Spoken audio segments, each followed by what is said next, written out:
Bago pumanaw ang nooy sikat na artista sa edad na 70, siya ay nag-iwan ng sulat para sa lahat. Kahit gaano ka kayaman, huwag kang magbubuhat ng sarili mong bangko. Alalahanin mo, hindi mo kayang bitbitin ang sarili mo papuntang libingan, kaya maging mapagkumbaba sa kabila ng iyong narating.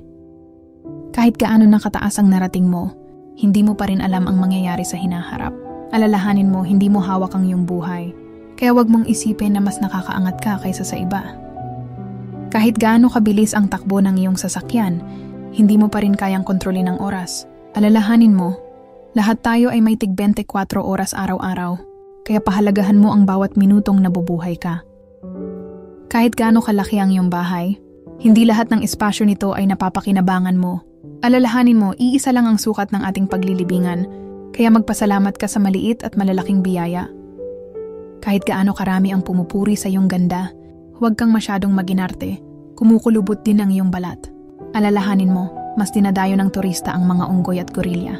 Kaya huwag kang mahuhumaling sa pagpapaganda ng iyong itsura. Kahit gaano ka kasikat, hindi mo madadala ang palakpak ng tao sa kabilang buhay. Alalahanin mo, kapag pumanaw ka, hindi na mahalaga kung ilang milyon ang tagahanga mo.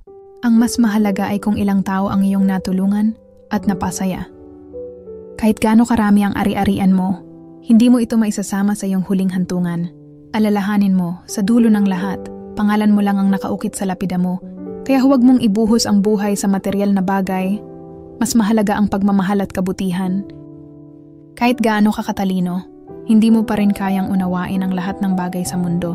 Alalahanin mo, may mga tanong sa buhay na walang sagot, at may mga pangyayari na hindi mo kayang kontrolin, kaya matuto kang maging mapagpakumbaba at huwag isiping ikaw lang ang laging tama.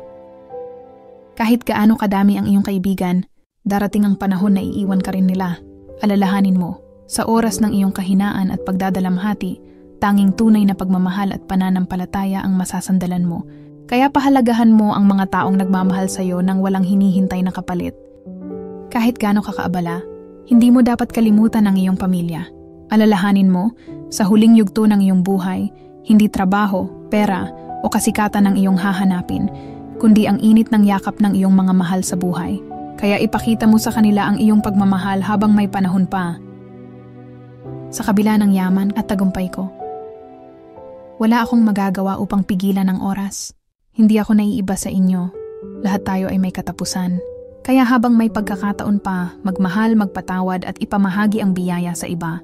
Dahil sa huli, hindi kung gaano tayo kayaman ang sukatan ng ating buhay, kundi kung gaano tayo naging mabuting tao. Hindi sukatan ang taas ng narating o dami ng ari-arian, kundi kung paano natin pinahahalagahan ang oras, ang mga taong nakapaligid sa atin, at ang pagkakataong mabuhay araw-araw. Sa dulo, lahat tayo ay may parehong hantungan, kaya't piliin nating maging mabuti, matuto mula sa buhay, at patuloy na magsikap ng may puso at pagpapakumbaba. Iiwan ko ang tanong na ito sa'yo. Kapag dumating ang araw ng iyong paglisan, paano ka kaya maaalala ng ibang tao?